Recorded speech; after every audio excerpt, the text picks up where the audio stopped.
యేసు ప్రభు అసలు ఈ భూమి మీదకి ఎందుకు వచ్చాడు అనే విషయం మనకు తెలియాలి. ఆయన మనందరికీ స్వస్థపరచడానికే వచ్చాడా, మనందరినీ బాగు చేయటానికే వచ్చాడా అంటే ఆయన వచ్చిన దేనికి అంటే మనందరినీ కూడా పాపము నుండి బయటికి తీసుకొని వచ్చి ఆయన మనల్ని ఆయన రాజ్య నివాసులుగా చేయటానికి ప్రభు వచ్చాడు. ఆయన వచ్చిన మార్గములో మన కష్టమున్నా బాధ ఉన్నా ఆయనకి ప్రార్థన చేస్తున్నాం, ఆయన సహాయం చేసుకుంటూ వెళ్ళిపోతున్నాడు. వచ్చినదైతే దానికి కాదు, అందరినీ పాపం నుంచి విడిపించి నిత్య రాజ్యానికి తీసుకుని వెళ్ళటానికి ప్రభు వచ్చాడు. ఈ మార్గంలో మనకు కావాల్సినవి ఆయన తీర్చుకుంటూ మన చక్కగా నడిపించుకుంటూ ఆయన ముందుకు తీసుకొని వెళుతూ ఉన్నాడు. అయితే దేవుని వాక్యం చెప్పేది ఏమిటి అంటే సూర్యోదయము మొదలుకొని సూర్యాస్తమయమయ్యే వరకు దేవుడైన యెహోవా నామము స్తుతి నొందదగినది. దేనికి స్తుతి నొందదగినది? ఆయన మార్గాల్లో మనం చేస్తున్న ఈ మేలుని బట్ట కాదు. ఎందుకు స్తుతి నొందదగినది ఏంటి అంటే ఆయన అనీతిమంతులైన మనల్ని నీతిమంతులుగా మార్చి ఒక ఉన్నతమైన స్వాస్థ్యంలోనికి మనల్ని తీసుకొని వెళ్ళటానికి మన సిద్ధపరుస్తూ ఆ స్వాస్థ్యాన్ని మన కొరకు ఆయన దాచి ఉంచాడు. చూడండి, ఒకసారి బైబిల్ గ్రంథాన్ని పరిశీలిస్తే కొలస్సీలకు రాసిన పత్రికలో 1వ అధ్యాయము 12వ వాక్య భాగములో చివరిగా తేజోవాసులైన పరిశుద్ధుల స్వాస్థ్యము అని రాయబడి ఉంటుంది. 12వ వచనములోనే లాస్ట్ చూడండి, తేజోవాసులైన పరిశుద్ధుల స్వాస్థ్యములో. ఎందుకు? ప్రభు యొక్క నామము సూర్యోదయము మొదలు సూర్యాస్తమయమయ్యే వరకు ఎందుకు ఆయన నామము ఘనపరచదగినది? ఎందుకు మనం దేవుని పిల్లలుగా ఆయన నామాన్ని అంత ఎక్కువగా ఎందుకు ఘనపరచాలి అంటే ఇక్కడ రాయబడి ఉన్న మాట మీకు స్పష్టంగా అర్థం కావాలి. చదవండి మరలా. తేజోవాసులైన పరిశుద్ధుల స్వాస్థ్యములో. తేజోవాసులు అంటే ఏమిటి? తేజోవాసులు అంటే వెలుగు సంబంధులు, వెలుగులో నివసించేవారు అని. వెలుగులో నివసించేవారు. ఇక్కడ ఏమని రాయబడి ఉంది?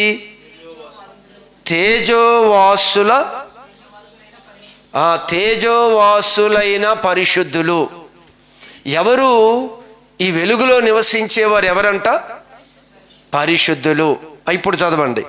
తేజోవాసులైన పరిశుద్ధుల స్వాస్థ్యమును పాలివారమగుటకు. అది ఆ స్వాస్థ్యము, ఆ స్వాస్థ్యములో మనం పాలివారం అవ్వటానికి పాత్రులుగా చేసిన తండ్రికి మీరు కృతజ్ఞతాస్తుతులు చెల్లించాలి. దేనికి కృతజ్ఞతాస్తుతులు చెల్లించాలో తెలుసా? తేజోవాసులైన పరిశుద్ధులుకి దేవుడికి ఇచ్చిన స్వాస్థ్యములో మనల్ని కూడా దేవుడు పాలివారిగా చేశాడు. అక్కడ ఎవరూ నిలబడిన స్థలం అది. అందుకే తేజోవాసులైన పరిశుద్ధుల యొక్క స్వాస్థ్యం అది. ఆ స్వాస్థ్యములోనికి మనందరినీ పాలివారిగా చేశారంట దేవుడు. అది ఎంత గొప్ప విషయమో తెలుసా? అందుకే బైబిల్ చెప్తుంది, ఆ వెలుగు దేవుడు అంటాడు, బైబిల్ చెప్తుంది, దహించు అగ్నితో నిత్యము నివసింపదగినవాడు ఎవడు? దహించు అగ్ని మన దేవుడు, సమీపింపరాని తేజస్సులో ఉన్న దేవుడు, నిత్యము ఆయనతో నివసించేవాడు ఎవడు? ఎవరు నివసించలేరు. ఎవరు నివసించగలరు అనేది ఇక్కడ బైబిల్ చెప్తుంది. అంటే అందుకే తేజోవాసులైన పరిశుద్ధుల స్వాస్థ్యం అది. వారికి వారే అక్కడ నిలబడేది. ఎవరు దహించు అగ్ని అయినా ఆ ప్రభుతో యుగయుగాలు ఎవరు నివసిస్తారు? ఆ నివసించే ధన్యత దేవుడికి మనకు ప్రసాదించాడంట. అందుకు నిత్యమైన కృతజ్ఞతాస్తుతులు చెల్లించాలి. మీరు ఈ భూమి మీద దొరికిన చిన్న చిన్న వీటిని పట్టుకొని ప్రభువా నీకు వందనాలు అని ఇక్కడే ఆగిపోకూడదు. మనం ఇవన్నీ దేవుడు తన కృపలో మనకు అనుగ్రహిస్తూ ఉంటాడు. కానీ ఆయన ఇచ్చిన స్వాస్థ్యం వైపు మన మనసుంచి మనం ముందుకి ప్రయాణం చేయాలి. అందుకు తర్వాత భాగంలో ఏమి రాస్తున్నాడు? ఆయన మనందరినీ అంధకార సంబంధమైన అధికారములో నుండి విడుదల చేసి దేవుడు ఎంత ప్రయాసపడ్డాడో తెలుసండి. అసలు ఆ స్వాస్థ్యాన్ని మనకి ఇస్తున్నాడు. ఈరోజు క్రైస్తవుడు ఇది గ్రహించాలి. ఆ స్వాస్థ్యాన్ని మనకి ఇవ్వటానికి అది తేజోవాసులైన పరిశుద్ధులకు నియమించిన ఆ స్వాస్థ్యంలోనికి మనల్ని కూడా తీసుకుని వెళ్ళటానికి ఆయన మనల్ని ఎలా పరిశుద్ధపరుస్తున్నాడో చూడండి. ఇప్పుడు చదువుదాం. ఆయన మనందరినీ అంధకార సంబంధమైన అధికారములో ఒక అధికారములో నుండి విడుదల చేసి ముందు మనం విడిపించాడు. ఎందుకండి ఆయన అంత ప్రయాసపడ్డాడు? ఎందుకండి ప్రభు కలువరి శిలువలో మరణించాడు? అంధకార సంబంధమైన అధికారం, ఆ అధికారంలో ఉన్న మనల్ని బయటికి తీసుకొని వచ్చి తేజో సంబంధమైన పరిశుద్ధుల స్వాస్థ్యములోనికి మనం పాలివారం అవ్వాలి. దేవుడు చేసిన త్యాగం అలాంటిది ఎలాంటిది కాదు. ఏదో మనల్ని చంద్రమండలంలోని తీసుకొని వెళ్తాను అని కాదు ఇక్కడ చెప్తుంది. దహించు అగ్ని అయిన దేవుని సన్నిధిలో యుగయుగాలు నిలబడాలి. ఎవరికి భాగ్యం?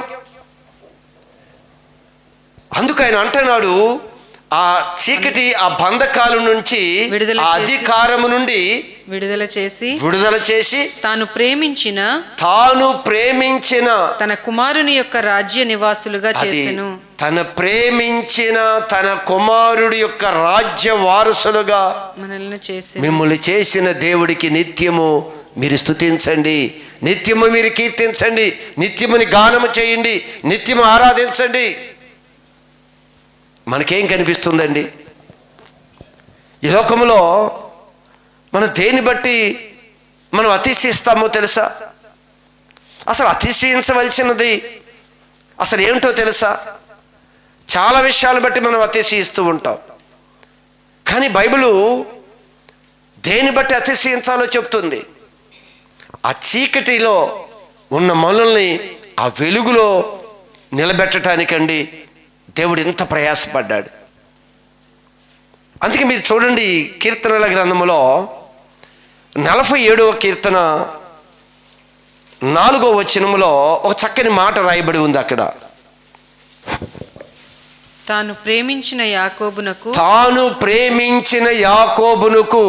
తాను ప్రేమించిన సంఘానికి, తను ప్రేమించిన తన పిల్లలమైన మనకు మహా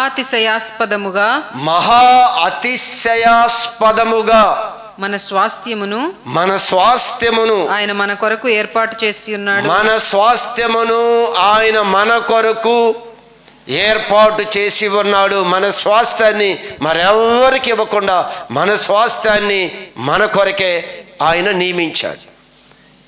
ఈ ఎలాంటి స్వాస్థ్యం అంటే ఇది మహా అతిశయాస్పదమైన స్వాస్థ్యము, అతిశయించదగిన స్వాస్థ్యం ఇది. నీవు అతిశయించవలసింది ఏంటో తెలుసా? దేవుడు నాకు ఒక స్వాస్థ్యం ఉంది, నాకు ఒక స్వాస్థ్యము దేవుడు నాకు అనుగ్రహించాడు. తేజో సంబంధమైన పరిశుద్ధుల ఆ స్వాస్థ్యాన్ని స్వతంత్రించుకోవటానికి దేవుడు నాకు అవకాశం ఇచ్చాడు. ఇది మన అతిశయం. ఈ లోకంలో మిద్దిలు మేడలను బట్టి కాదు మన అతిశయం. అవి రెప్పపాటులో కూలిపోతాయి, రెప్పపాటులో మనం విడిచిపెడతాయి. అవి మనం చూస్తూ ఉండగానే మనకు అన్యాయం చేస్తాయి. మనం భ్రమ పెట్టి మన భ్రాంతి చేసి చివరికి నిత్యాగ్నికి తీసుకొని వెళ్ళిపోతాయి.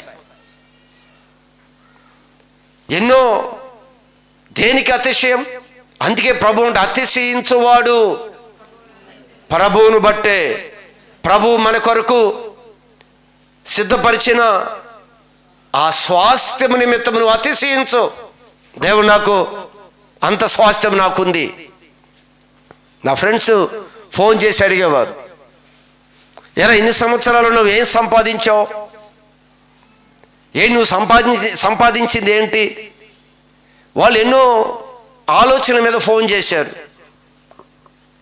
మనం ఏ స్థితిలోనో వాళ్ళు అనుకున్న ఆ మిద్దెలు మేడలు ఎన్ని కట్టామో ఎక్కడున్నామని ఉద్దేశంతో వాళ్ళు ఫోన్ చేసి అడిగారు, నువ్వెంత స్వాస్థ్యాన్ని సంపాదించావేంటి అన్నాను.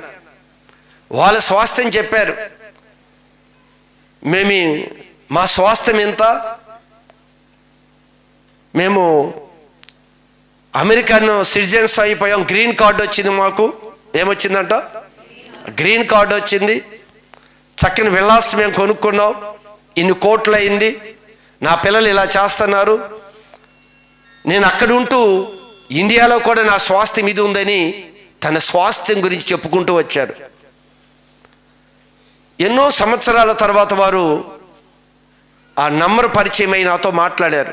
మేము ఇంత స్వాస్థ్యాన్ని మేము సంపాదించుకున్నాం, ఏంటి నీ స్వాస్థ్యము, నువ్వేం సంపాదించావు అని అడిగారు.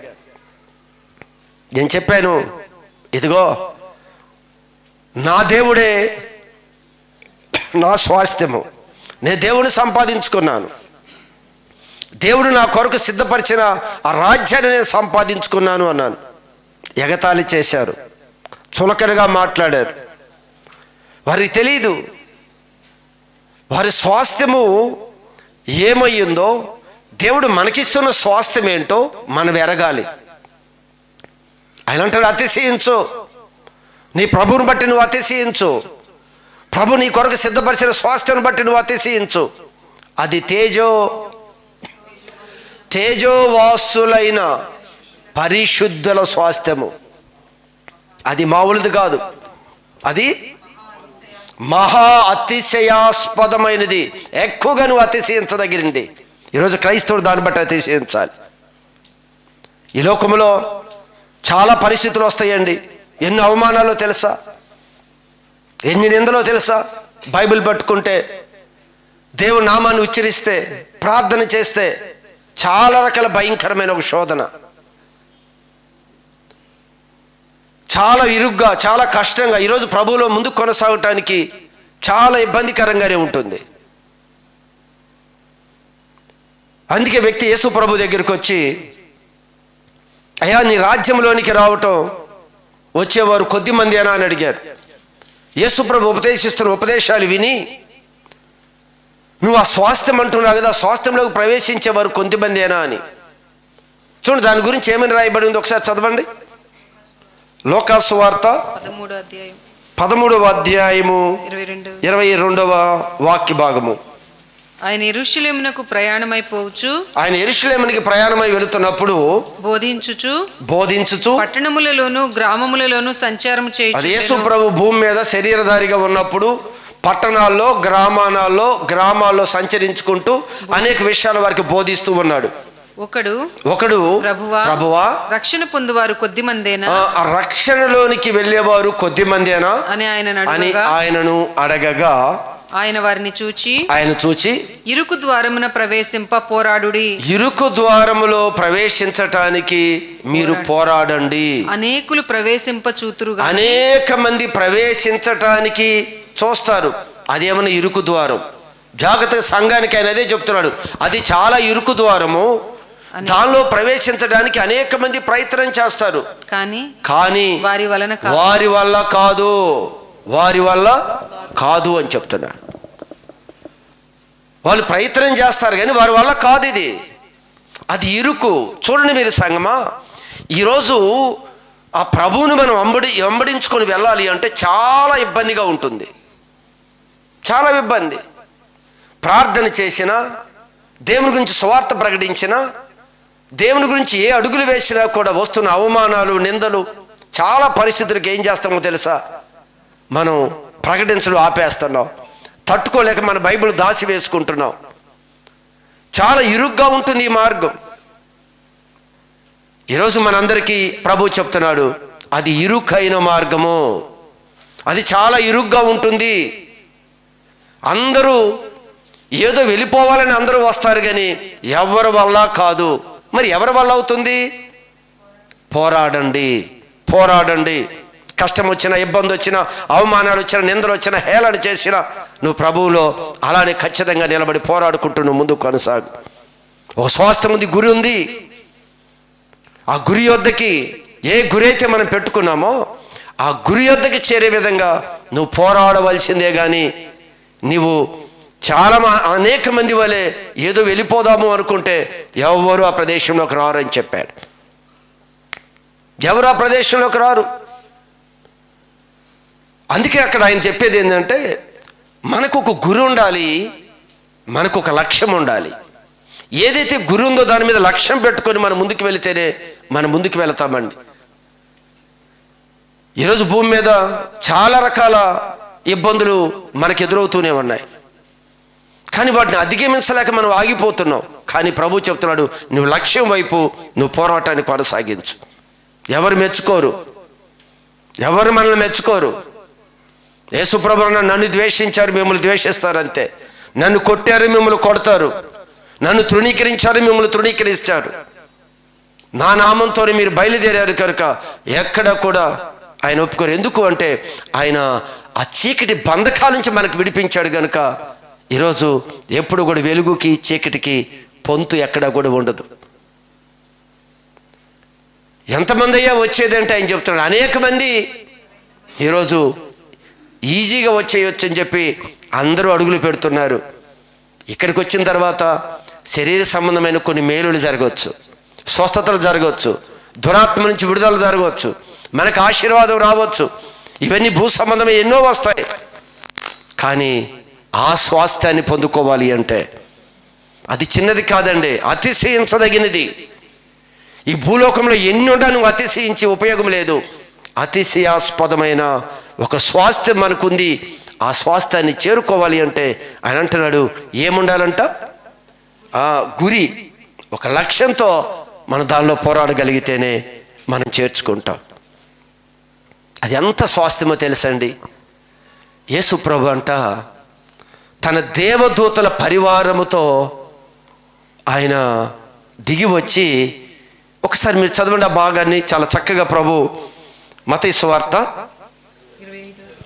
25వ అధ్యాయం 31వ వాక్య భాగం. మత్తయి సువార్త 25:31. ఒక్కసారి. తన మహిమతో ప్రభువు తన మహిమతో మనుష్య కుమారుడును, తన మహిమతో మనుష్య కుమారుడును, ఆయనతో కూడా సమస్త దూతలును, ఆయనతో కూడా సమస్త దేవదూతలు వచ్చినప్పుడు వస్తారంట. ప్రభుతో పాటంట మన యుద్ధ నుంచి వెళ్ళాడు కదా ప్రభు, ఆయన దేవదూతలు అందరితో కలిసి వస్తాడంట. ఆయన వచ్చినప్పుడు ఆయన తన మహిమగల సింహాసనం మీద, దేవుడు తన మహిమ కలిగిన సింహాసనం మీద ఆసీనుడయుండును. అప్పుడు సమస్త జనములు ఆయన ఎదుట పోగు చేయబడుదురు, ఆయన ముందుకు వస్తారు. గమనించండి, ఈరోజు మన ముందు చాలా మంది నిద్రించారు. మన తాతలు ఒక విధంగా చెప్పాలి అంటే ఆదాము మొదలు ఈ రోజుకి ప్రభు తన దేవదూతల పరివారముతో ఈ భూమి మీదకి దిగి వచ్చే సమయం వరకు ఎవరైతే సజీవులుగాను మృతులుగాను ఉన్నారో వారందరినీ ఆయన ఎదుట పోగు చేయబడుదురు. ఆయన ఎదుటికి అందరూ తీసుకొని వస్తాడంట. అగ్ని, ఎవరైతే తన అగ్నిలో ఆహుతైపోయారో వారందరినీ తీసుకొచ్చి అగ్ని నిలబెట్టిద్దంట. జలాలు, సముద్రము, నీటిలో ఎవరైతే మరణించారో నీరు ఆ మనుషులను తీసుకొచ్చి దేవుని ఎదురు నిలబెడుతుంది. ఎంతమంది భూమిలో పాతి పెట్టబడి ఉన్నారో వారందరినీ కూడా ఈ మట్టి, భూమి దేవుని ఎదురుకు తీసుకొచ్చి నిలబెడుతుంది. అన్నీ కూడా ఎవరు కూడా పోరు. బైబిల్ చెప్తుంది, ఆదాము మొదలు చివరి కడపటి వాడైన మనిషి వరకు సమస్త జనములు పోగు చేయబడతారంట అందరూ దేవుని ఎదుట. రక్షణ పొందుకున్నవాడైనా రక్షణ పొందుకోనివాడైనా ప్రతి మనిషి ఖచ్చితంగా ఆ కోట్లాది మంది సైన్య సమూహంగా అందరూ కూడా యేసు ప్రభు దేవదూతల పరివారముతో ఆయన దిగి వస్తాడు. ఆయన సింహాసనం మీద కూర్చుంటాడు. కూర్చున్నప్పుడు అందరూ కూడా ఏమని రాయబడింది అక్కడ? సమస్త జనములు ఆయన ఎదుట పోగు చేయబడతారు. గొల్లవాడు అది అప్పుడంట దేవుడు వారిలో నుంచి గ్రేడింగ్ చేస్తాడంట. ఎవరు విశ్వాసులు, ఎవరు పరిశుద్ధులు, ఎవరు ఇరుకు ద్వారములో ఆ ప్రవేశించుకుంటూ ఆ మహిమ కలిగిన తేజో నివాసులైన పరిశుద్ధులకి సిద్ధపరిచిన స్వాస్థ్యంలోనికి ఎవరు పాలిభాగస్తులుగా ఉన్నారో వారందరినీ గ్రేడింగ్ చేస్తాడంట దేవుడు. మేకలు గొర్రెలు అన్నీ కలిసి ఉన్నాయి. మేకల్లో నుండి గొర్రెలను వేరు చేస్తాడంట. ప్రభువుని ఎరగక, ప్రభువుని అంగీకరించక ఉన్న ఆ మేకలులో నుండి ప్రభువును అంగీకరించిన గొర్రెలని ఆయన సపరేట్ చేస్తాడంట. ఏమంటాడో తెలుసా? సపరేట్ చేసి, నా తండ్రి చేత ఆశీర్వదింపబడి, ఇదిగో నా తండ్రి చేత ఆశీర్వదించబడ్డారు మీరు. ఎందుకో తెలుసా? నీ జీవితంలో ఇరుకు మార్గంలో ప్రవేశించావు. నిందలు, అవమానాలు, ప్రతి పరిస్థితులు ఎన్నో వచ్చాయి కదా. అన్ని పరిస్థితుల మధ్య నీవు దేవుని కొరకు హతసాక్షులైన భక్తులు ఉన్నారు. అనేక మంది దేవుని కొరకు హింసలైన, ఉపద్రవమైన, వస్త్రహీనత అయినా, కరువైనా అన్ని పరిస్థితుల మధ్య దేవుని కొరకు ప్రయాణం చేశారు కదా. వారిని గురించి ప్రభు అంటున్నాడు, దేవుని చేత ఆశీర్వదించబడిన వారులారా రండి. లోకము పుట్టినది చూసారా? పక్కన ఉన్న వాళ్ళతో చెప్తున్నాడు, మీరు రండి. లోకము పుట్టినది మొదలుకొని మీ కొరకు సిద్ధపరచబడిన దేవుడు సిద్ధపరిచాడు. ఎప్పుడో సిద్ధపరిచాడు ఆ స్వాస్థ్యాన్ని మనకి. అతిశయాస్పదమైన స్వాస్థ్యం అది. నువ్వు అతిశయించు. ఆ దేవుడు నాకు రాజ్యాన్ని ఉంచాడు, నేను దేవుని కలిగి ఉన్నాను. ఏం సంపాదించావమ్మా నువ్వు? చాలామంది మాట్లాడతారు, దేవుడి దగ్గరికి వెళ్ళావే, ఏ ఉద్యోగం వచ్చింది, దేవుడు ఏం మేలు చేశాడు, ఇల్లు కట్టుకున్నావా? రకరకాల మాటలు ఈరోజు ఏం చేస్తాయో తెలుసా? వాక్యం ఎరగని నిన్ను చాలా నిరుత్సాహపరుస్తున్నాయి. దేవుడు ఏమి ఇవ్వలేదే, నిజమే కదా, దేవుడు ఏం చేయలేదే, అది చేస్తానని చెప్పాడా? నువ్వు రా, నేను అదే చేస్తానని చెప్పాడా? ఈరోజు మనిషి ఆశీర్వాదాల వైపు పరిగెత్తుతూ ఉన్నాడు. దాని వైపు పరిగెత్తక్కర్లా, అవి నీ ఎమ్మట పరిగెత్తుతాయని చెప్పాడు దేవుడు. నువ్వు నా యొక్క నీతిని, నా రాజ్యం వైపు నీ దృష్టి పెట్టు. నీ గోల్ అది, నీ నిరీక్షణ దానివైపు, నీ పోరాటం దానివైపు, అదే నీ ముందు ఉంచుకో, అదే నీ లక్ష్యం. నువ్వు లక్ష్యం ఉంచుకొని వెళ్ళిపోతే అవి నీ ముందు పరిగెత్తుతాయని చెప్పాడు. అవి నీ ఎద్దకు వస్తాయి. మనం ఎక్కడైతే ఆశీర్వాదమైన బోర్డు పెడతారో, ఎక్కడైతే దేవుని యొక్క దీవెనలు వస్తాయని బోర్డు పెడతారో మనం పరిగెత్తుకుంటూ వెళ్ళిపోతాం. అందుకే అపవాది నేను డైవర్ట్ చేస్తున్నాడని గుర్తుపెట్టుకో. అపవాది నువ్వు వెళ్ళవలసిన గమ్యానికి వెళ్ళనివ్వకుండా ఇదే నీకు మిద్దెలు, మేడలు ఏదో ఇచ్చి నేను ఇక్కడే భ్రమ పెడుతూ కూర్చోబెడుతున్నాడు. ఆ భ్రమలో దేవుడి సన్నిధి తెలియదు, పోరాటం తెలియదు, ఏమీ తెలియదు. అపవాది తంత్రములను ఎరగని వారం కాము మనం. అపవాది తంత్రములను మనం ఎరగాలి. చూపిస్తూ ఉన్నాడు, యేసు ప్రభువు చూపిస్తున్నాడు, రాజ్య మహిమలన్నీ చూపిస్తూ ఉన్నాడు. రా, ఇది నీకు ఇస్తా, నన్ను మొక్కు. ఈరోజు లోకం చెప్తుంది మొక్కు. నువ్వు లోకంలో సాగిల పడితే, లోకంలో వాడి వైపు నువ్వు బెండ్ అయిపోతే ఖచ్చితంగా ఏదో ఇస్తానని చెప్తుంది. ఆశీర్వాదాలు. ప్రభు అంటున్నాడు, ఆశీర్వాదాల వైపు కాదు, ఆశీర్వాదాల వైపు కాదు నువ్వు ప్రయాణం చేయవలసింది. ఇదిగో నా నీతిని, నా రాజ్యం వైపు ప్రయాణం చేయి. అది అతిశయాస్పదమైన స్వాస్థ్యం. అది తేజోవాసులైన పరిశుద్ధుల కొరకు నియమించిన స్వాస్థ్యం. అది మామూలుది కాదండి. ఈరోజు దేవుడు ఏమి ఇచ్చాడు అని ప్రశ్నిస్తున్నప్పుడు లోకం సమాధానం చెప్పడానికి ఈరోజు క్రైస్తవుల దగ్గర ఏమీ లేదు. ఏమి ఇచ్చింది లోకం?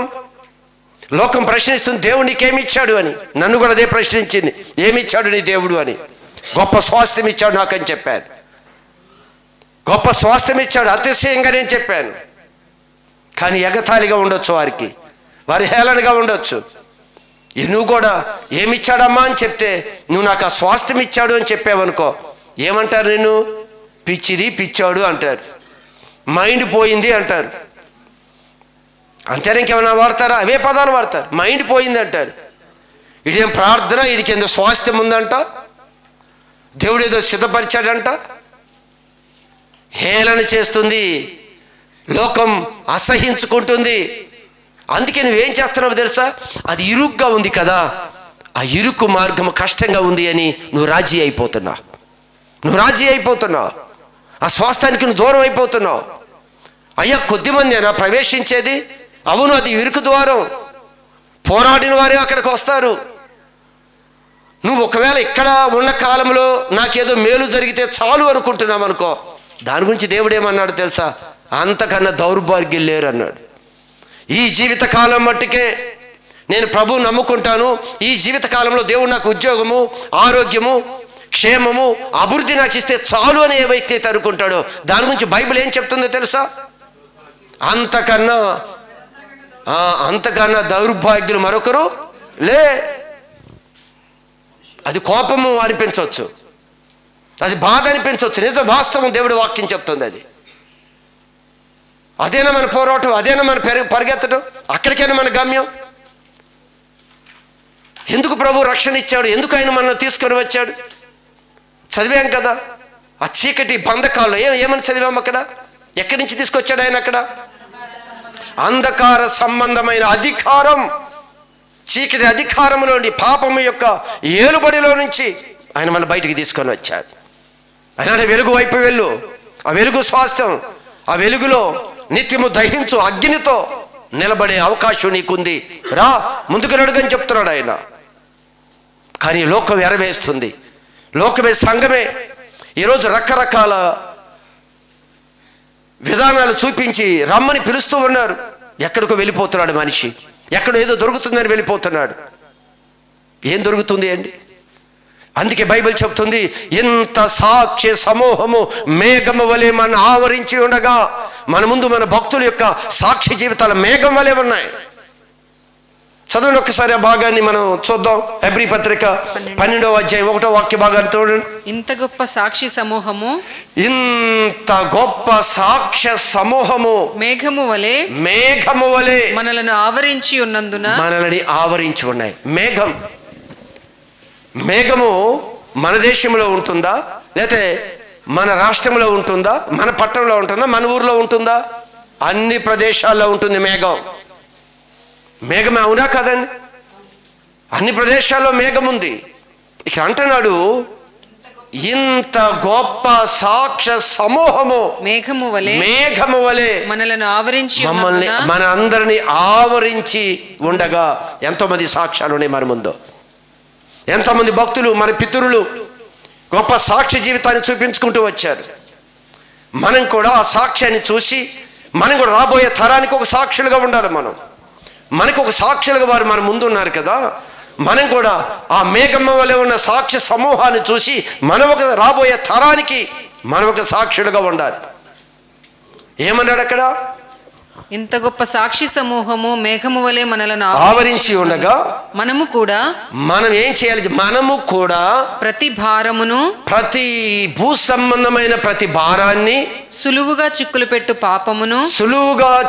పెట్టి పాపం వైపు ఏదైతే తీసుకుని వెళుతుందో, సులువుగా చిక్కులు పెట్టి పాపమును విడిచిపెట్టి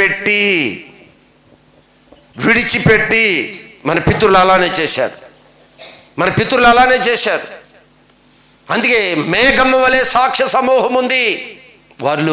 వారికి కూడా ఇదిగో ఏమొచ్చాయంట? ఏం చెప్తారు 2 మాటలు అక్కడ? భారము, లోక సంబంధమైన భారము, చిక్కులు పెట్టే పాపము, పిల్లల గురించి భారము, ఇంటి గురించి భారం, ఏది రకరకాల ఒక భారాలు. అందుకే ప్రభు నీ చింత అంటాడు, దాన్ని నీ చింత అంటాడు ఆయన. ప్రతి భారమును సులువుగా చిక్కులు పెట్టే పాపము, సులువుగా చిక్కులు పెట్టేస్తుంది. అది సులువుగా ప్రభుకు దూరంగా తీసుకుని వెళతాయి. ఆ సులువుగా చిక్కులు పెట్టి పాపమును విడిచిపెట్టి విశ్వాసమునకు కర్తయు దానిని కొనసాగించువాడు అయినా యేసు వైపు చూచుచు మన ఎదుట ఉంచబడిన పందెములో ఓపికతో మీరు పరిగెత్తండి. ఓపిక ఓపిక. ఆ గోల్ రీచ్ అయ్యే వరకు నువ్వు ఓపిక ఉండాలి. మన ముందు మేఘం వలె సాక్ష్యాలు ఉన్నాయి. మన పితరులు నడిచి చూపించారు. యేసు ప్రభు గురించి కూడా అక్కడ మాట్లాడుతున్నాడు. ఆయన కూడా అంట, ఆయన తన ఎదుట ఉంచబడిన ఆనందం, తన ఎదుట ఉంచబడిన ఆనందము కొరకు నీవు కూడా నీ ముందు ఉంచబడిన ఒక ఆనందం ఉంది. ఎవరు తీసివేయలేని ఒక ఆనందం ఉంది. ఎవరు తీసివేయలేని ఒక ఆనందం ఉంది. ఇక రాయబడి ఉన్న మాట ఏమిటి అంటే, ఆయన తన ఎదుట ఉంచబడిన ఆనందం, తన ఎదుట ఉంచబడిన ఆనందము కొరకై అవమానమును నిర్లక్ష్యపెట్టి, అవమానాన్ని నిర్లక్ష్య పెట్టాడు. ఏముంది తన ముందు? ఆనందం. నీ ముందేముంది? ఆనందం ఉంది. నీ ముందే నువ్వేముందో తెలుసా? స్వాస్థ్యము, ఆనందకరమైన స్వాస్థ్యం. తేజో వాసులైన పరిశుద్ధులకి సిద్ధపరిచిన ఆ స్వాస్థానికి మనం పాలిభాగస్తులం. గురి అక్కడగా. దాని కొరకు ఆ సంతోషం మన ముందుంది. ఆ సంతోషం కొరకు అవమానాలు వస్తాయి, కుటుంబంలో వస్తాయి, కుటుంబాల తిరస్కారాలు వస్తాయి, బంధువుల తిరస్కారాలు వస్తాయి, స్నేహితుల తిరస్కారాలు వస్తాయి, రకరకాల పరిస్థితులు వస్తాయి. అక్కడ రాయబడి ఉన్న మాట ఏంటి అంటే, అవమానమును నిర్లక్ష్యపెట్టి సిలువను సహించి, సిలువ శ్రమలను సహించి దేవుని సింహాసనం యొక్క కుడి పార్శ్వమున, దేవుని సింహాసనం అయిన కుడి పార్శ్వమున ఆసీనుడై ఉన్నాడు. ఏముందో తెలుసా? తన ముందు ఒక ఆనందం ఉంది. ఆనందం కొరకు అవమానాలు, నిందలు అన్నిటినీ నిర్లక్ష్య పెట్టాడు. రా, నిందల రా, కరువ రా, అవమానాలు రా, అయినా సరే కఠినంగా ఉన్న, ఇరుగ్గా ఉన్న ప్రభు కొరకు మనం కూడా ముందుకు కొనసాగాలి. ఆయన వెళ్ళాడు కుడి పార్శ్వం. ఎలా ఉన్నాడో నీవు కూడా ఆ ఆనందం కొరకు అవమానాలు వచ్చినా, నిందలు వచ్చినా నువ్వు పక్కకి వెళ్ళిపోవద్దు. దేవుని విడిచి వెళ్ళిపోవద్దు. పట్టుకో దేవుణ్ణి. ప్రభు కొరకు భక్తులు ఎలా నడిచారో తెలుసా? స్టెఫెన్ గురించి మనం చదువుతూ ఉంటాం. స్టెఫెన్ ఏం చేశారో తెలుసా? భక్తుని ఏం చేశారో తెలుసా? చదవండి ఒకసారి వాక్య భాగాన్ని. అపోస్తల కార్యాలు 7వ అధ్యాయము 54వ వాక్య భాగం. అపోస్తల కార్యాలు 7వ అధ్యాయము 54వ వాక్య భాగం. వారి మాటలు విని, ఈ స్టెఫెను భక్తుడు చెప్తున్న మాటలు వారు విని ఏం చెప్తున్నాడో తెలుసా? అసలు ఎలాంటి మాటలు చెప్తున్నాడంటే ఈయన వారికి, ఏమయ్యా ఏంటి యేసు ప్రభువును ప్రకటిస్తున్నావేంటి? నువ్వు మాట్లాడే మాటలు ఏంటి? నీ విశ్వాసం ఏంటి? ఆయన ఎన్నో ప్రశ్నలు అడిగి ఉంటారు. దానికి ఈయన అన్ని విషయాలు చెప్తున్నాడంట. ఏం గురించి చెప్తున్నాడు ఈయన? దేని గురించి చెప్తున్నాడు? ప్రభు గురించి. ఆయనే దేవుడు అని పితరులకి ఏ విధంగా ఆయన దర్శించాడో, మన పితరులు ఏ విధంగా ఆయన రక్షించాడో, ఎలా ఐగుప్తు నుంచి బయటికి తీసుకొని వచ్చాడో, దేవుడి కార్యాలన్నీ చెబుతున్నాడంట. ఎవరికి చెప్తున్నాడు? ఈ స్టెఫెను అక్కడున్న అధికారులతో తెలియచేస్తూ ఉన్నాడు. వారు ఈ మాటలు విని కోపముతో మండిపడ్డారంట. నీవు కూడా ప్రభు గురించి చెప్తే ఏమంటారు? కోపంతో మండిపడతారు. నువ్వు ఆయన గురించి మాట్లాడితే కోపంతో మండిపడతారు. చెప్తున్నాడంటే ఈయన చెప్తుంటే వారికి కోపం ఎక్కువైంది. అయ్యా దేవుడి గురించి నోరుమోయి. కోపముతో మండిపడి అతనిని చూచి పండ్లు కొరుకుతున్నారంట. ఇక ఏం చెయ్యాలి? పండ్లు కొరుకుతాం కదా మనం కూడా. కోపం వస్తే ఏం చేస్తాం? పండ్లు కొరుకుతాం. ఇక ఏం చేయాలి? ఏదైనా ప్రభు మాట ఎత్తుతున్నాడు, అదే ద్వేషం, అదే పరిస్థితి మన దగ్గర కూడా వస్తాయి. ఖచ్చితంగా నువ్వు శిలువను పట్టుకొని, ఖచ్చితంగా నువ్వు ప్రభు కావాలి, అక్కడికి ప్రవేశించాలి అనుకున్నప్పుడు ఖచ్చితంగా నీకు ఎదురయ్యే సమస్యలు ఇవే. ప్రభు ఏదైతే సహించుకొని వచ్చాడో, తన ముందున్న ఆనందం కొరకు శ్రమ అయినా, నిందైన, అవమానాలైనా అన్నిటిని పక్కన పెట్టి ఏ విధంగా ప్రభువులు అడుగులు వేశాడో ఖచ్చితంగా మన ముందుకు వస్తాయి. నీవు కూడా నీ ముందున్న ఆనందం కొరకు వీటన్నిటిని నువ్వు పక్కన పెట్టవలసిందే. ఆ స్టెఫెను భక్తుడు దేవుడి గురించి చెప్తున్నాడు. అసహించుకుంటున్నారు, కోపగించుకుంటున్నారు, పండ్లు కొరుకుతున్నారంట. అయితే అతడు పరిశుద్ధాత్మతో నిండుకొనిన వాడై, అతడు దేవుని ఆత్మతో నిండుకొనిన వాడై ఆకాశం వైపు తేరి చూచి, ఎటు చూస్తున్నాడో తెలుసా? ఆకాశం వైపు. ఆకాశంలో ఏముంది? ఆకాశ దేవుని సింహాసనము, దేవుడు మన కొరకు సిద్ధపరిచిన స్వాస్థ్యము.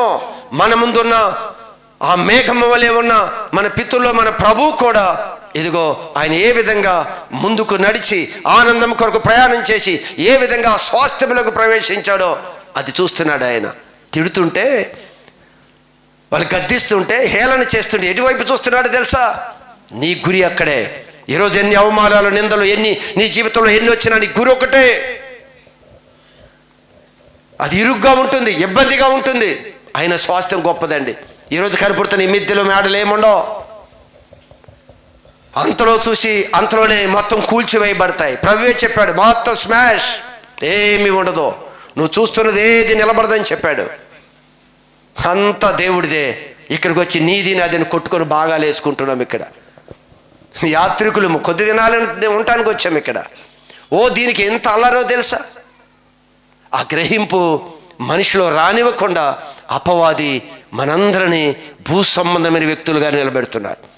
ఇంకా భూ సంబంధమైన వారిగానే నిలబెడుతున్నాడు మనల్ని. ఆత్మ సంబంధులుగా పర సంబంధం వైపు చూడనివ్వటలేదు. కానీ దేవుడి ఆత్మశక్తిని పొందుకున్న స్టెఫను వారు అంటూ ఉండగా ఎటు చూస్తున్నాడంట? ఆకాశం వైపు తేరి చూచి. వాళ్ళ అవమానాల వైపు చూడాల, వాళ్ళు తిరుగుతున్నారు వాటి వైపు చూడాల, వారు కర్రలు పట్టుకున్నారు వాటి వైపు చూడాల, అందరు రాళ్ళు పెట్టుకున్నారు చంపటానికి, అది చూడాల. తన కొరకు సిద్ధపరిచిన దాని వైపు ఆయన అంటే ఆకాశము వైపు తేరి చూచి దేవుని మహిమను యేసు దేవుని కుడి పార్శ్వమందు నిలిచి ఉండు. మన ముందు నడిచిన యేసు ప్రభు దేవుని కుడి పార్శ్వమున నిలిచి ఉండుటను చూచి ఆకాశము తెరవబడుటయు మనుష్య కుమారుడు దేవుని కుడి పార్శ్వమున, మనుష్య కుమారుడైన యేసు క్రీస్తు దేవుని కుడి పార్శ్వమున నిలిచి ఉండుటయు చూచుచున్నానని చెప్పెను. దేవుని చూస్తున్నాను అని చెప్పండి. మనం కూడా ఆ దేవుడు నేను చూశాను అంటే పిచ్చోళ్ళగా ఉన్నాడు. దేవుడు కనపడ్డాడు అంటే ఏమంటారు? ఈయన నా దేవుడు కనపడ్డాడు అంటున్నాడు. ఈయన వీళ్ళందరూ ఇలా చేస్తే ఈయన తన స్వాస్థ్య వైపు చూశాడు. చూడగానే ఆకాశం తెరవబడిందంట. మరి తన పిల్లలైన మన కొరకు ఎప్పుడు కూడా సముద్రము తన పిల్లల ముందు నిలబడలా. సముద్రమా వెనక వెళ్ళటానికి నీకేం జరిగింది? యోర్దాను రాశిగా నిలబడటానికి నీవేం సంభవించింది? కొండలారా గుట్టలారా పొట్టేళ్ళ వలె గంతులు వేయటానికి ఏం సంభవించింది?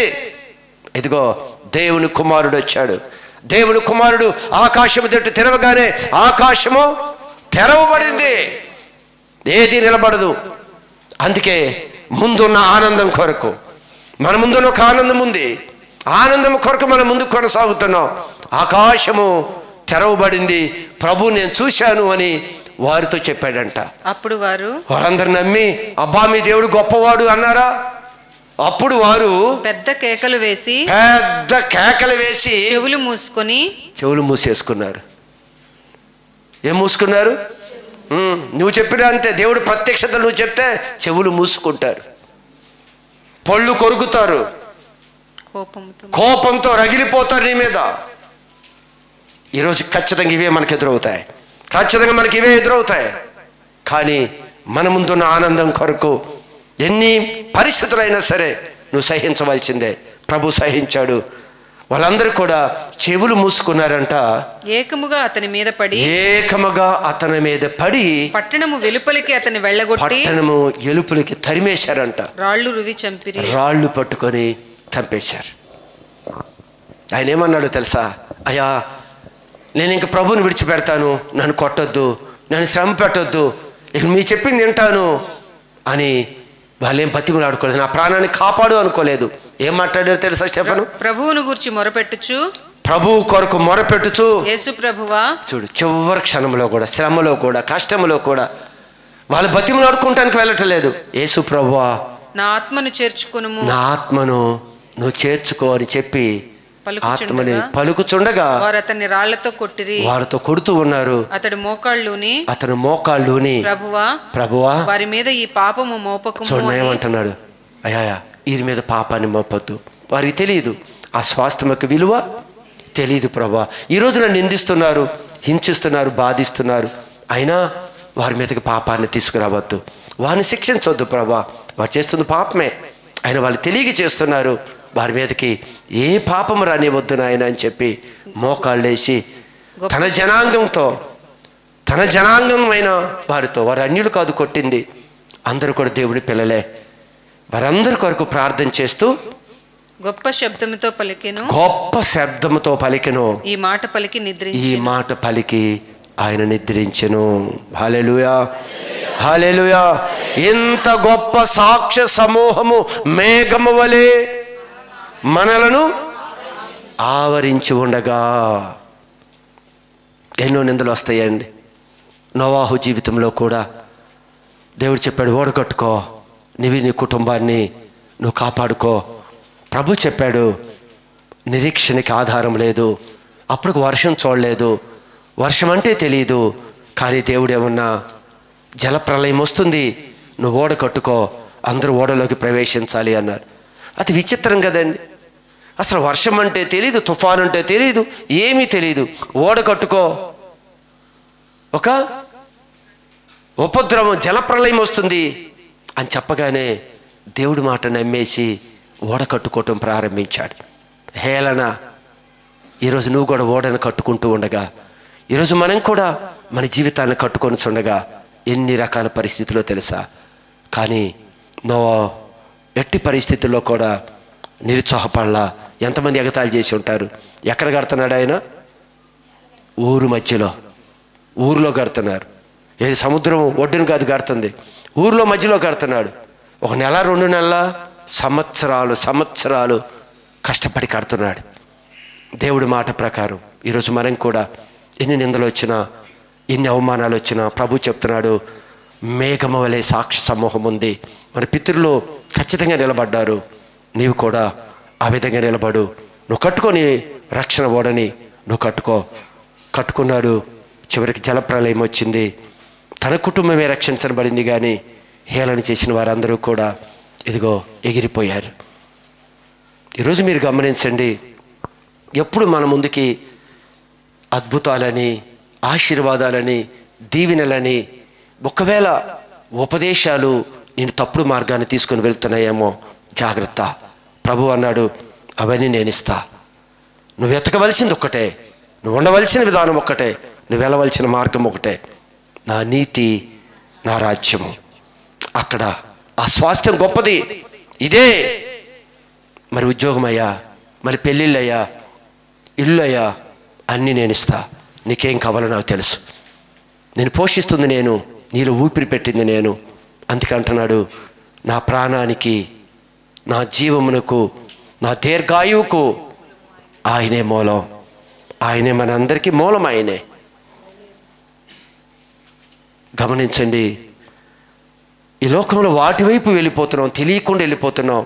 మనసు దీని మీద లేదు, ఏదేదో దొరకలేదు అని అలుగుతున్నాం, దేవుడికి దూరం అయిపోతున్నాం. ఆయన అది ఇవ్వలేదు అంటున్నాం. ఇచ్చిన స్వాస్థ్యము నీకు అర్థం కాక ఆయన మహింపరచటం లేదు. ఎప్పుడు సూర్యోదయము మొదలుకొని సూర్యాస్తమయం వరకు నిత్యము స్తుతి నొందదగినది ఆయన నామం.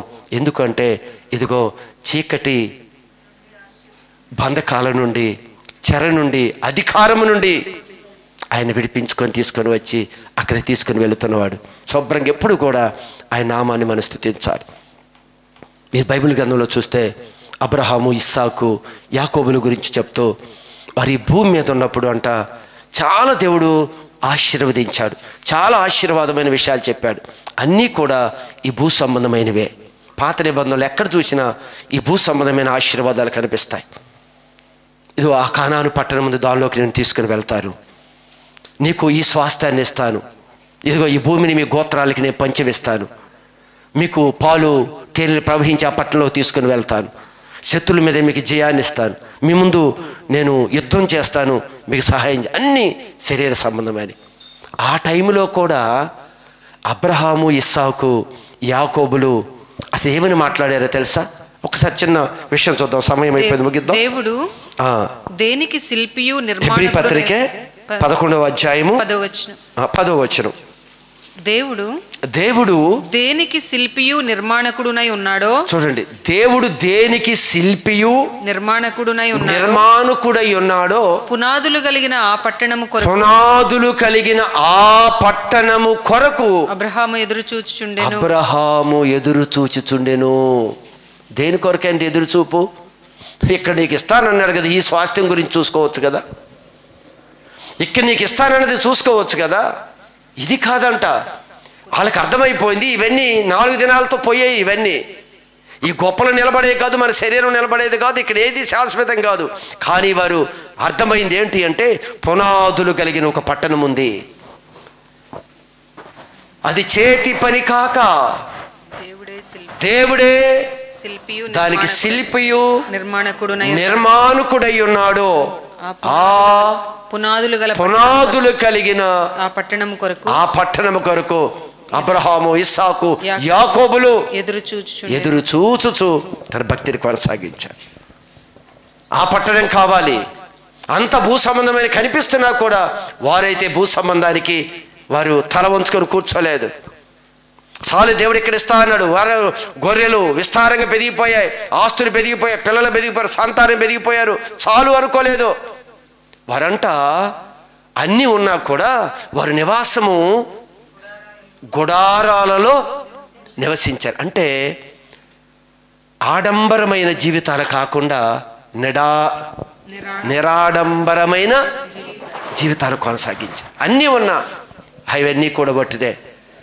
ఏదో పెద్ద గంభీరంగా అన్నీ వేసుకొని అన్నీ ఏదో చూపించాలని కదా, అవంటే అయిపోతాయి. దాని గురించి ఎందుకు అనుకున్నాడు? గురంతా దాని మీదే, పునాదులు కలిగిన ఆ పట్టణం, ఆ స్వాస్థాన్ని నిలబెట్టుకోవాలి. గురంతా దాని మీద పెట్టుకున్నారు, దాని ముందుకు వెళ్ళారు. అందుకే ఆ విషయాన్ని ప్రభు ఈ కొత్త నిబంధనలో దాన్ని పొందుపరిచి మనకు చూపిస్తున్నాడు. ఈరోజు ఏమీ చెప్పకుండానే నువ్వు భూ సంబంధం ఎతుకుతున్నావే, అన్ని భూ సంబంధం గురించి చెప్పినా కూడా వారు దాన్ని వెతకకుండా పర సంబంధమైన వాటిని వారు వెతుక్కుంటూ వచ్చారు. చివరికి ఒక్క మాట మీరు చూడండి, కీర్తన గ్రంథం 16:18, దావీదు 8, కీర్తన గ్రంథం 16వ అధ్యాయము 8వ వాక్య భాగములో కీర్తనాకారుడైన దావీదు గారు ఏం మాట్లాడుతున్నారు ఒకసారి వినండి. సదాకాలము యెహోవాయందు నా గురి నిలుపుచున్నాను. ఆయన నా కుడి పార్శ్వమందు ఉన్నాడు. చూసారా, నా గురి ఏంటో తెలుసా? సదాకాలం నా గురిది. నీ గురి ఎటువైపు? మనం భూ సంబంధమైన కొన్ని పెట్టుకున్న టార్గెట్, గురి దాని మీద పెట్టుకుంటున్నాం, అందుకే తప్పిపోతున్నాం. గురి అక్కడ. కానీ ఈ భూమి మీద ఉన్న అన్ని పరిస్థితుల్లో దేవుని కృప చూపుతాడు. అన్ని చూస్తున్నాడు ఆయన. ఎప్పుడు మన మధ్యలోనే సంచారం చేస్తున్నాడు ఆయన. నీ ఆకలి దప్పులు, నీ కుటుంబంలో ఉన్న విచారము, దిగులు అన్నీ ఆయనకి తెలుసు. కానీ ఇక్కడ అంటున్నాడు, ఏమంటున్నాడు ఆయన? సదాకాలము దేవుడైన యెహోవాయందు నా గురి నిలుపుచున్నాను. ఆయన నా కుడి పార్శ్వమున ఉన్నాడు కనుక నేను కదల్చబడను. నన్ను ఎవడో కదిలించలేడో. అది ఆయన గురి. అది సదాకాలం ఒకదే. సదాకాలం నా గురిది. ఏమయ్యా, నువ్వు రాజు కదా, బోల్డ్ ఆస్తుంది, అన్నీ ఉన్నాయి, నీకెందుకు ఆయన మీద ఇంకా గురి? సదాకాలం ఆయన మీదే గురి ఉంచుతాను.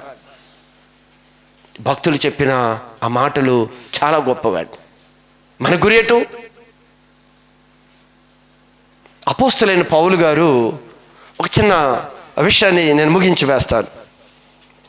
ఫిలిప్పీలకు రాసిన పత్రిక 3వ అధ్యాయము 12వ వాక్య భాగాన్ని ఒకసారి చూడండి.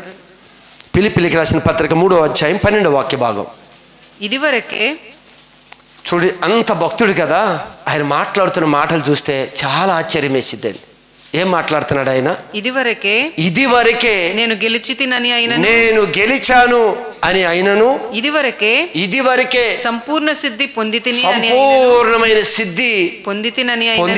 అని అయినను నేను అనుకున్నట్లేదు. ఇంత భక్తుడు చెప్తున్నాడు. ఏం చెప్తున్నాడు తెలుసా?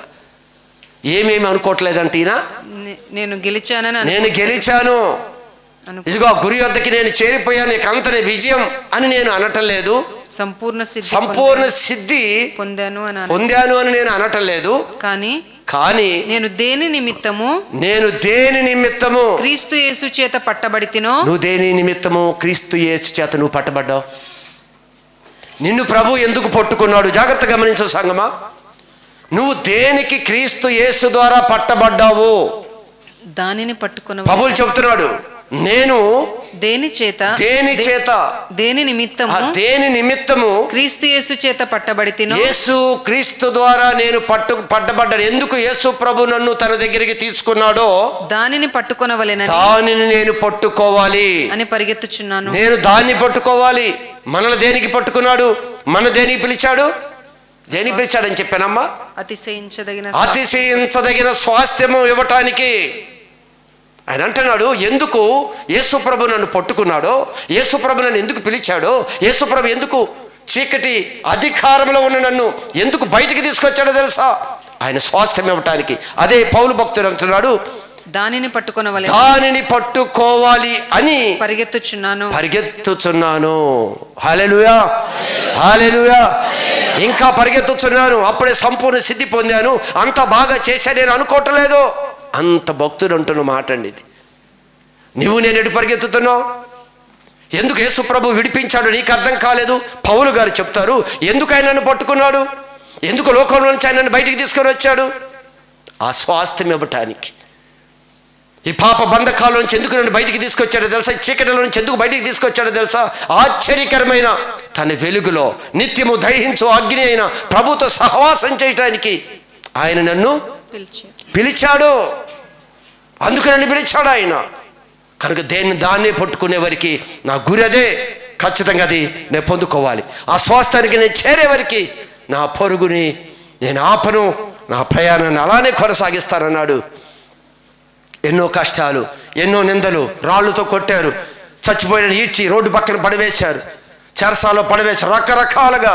అయినా తన ముందు స్వాస్థ్యాన్ని చూసుకుంటూ ముందుకు వెళుతూ ఈరోజు ఇదిగో వాక్యం చెప్తుంది, ఇంత సాక్ష్య సమూహము.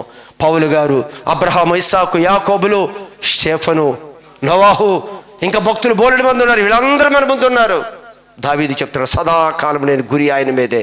ఇది ఎక్కడ అంటున్నాడు పౌలు, అందు నిమిత్తం యేసు ప్రభు నన్ను ఎందుకు పిలిచాడో, ఆ పిలిచినది ఏమి స్థానాన్ని తీసుకొచ్చాడో అది పొందుకునే వారికి నా యొక్క పొరుగుని ఆపను.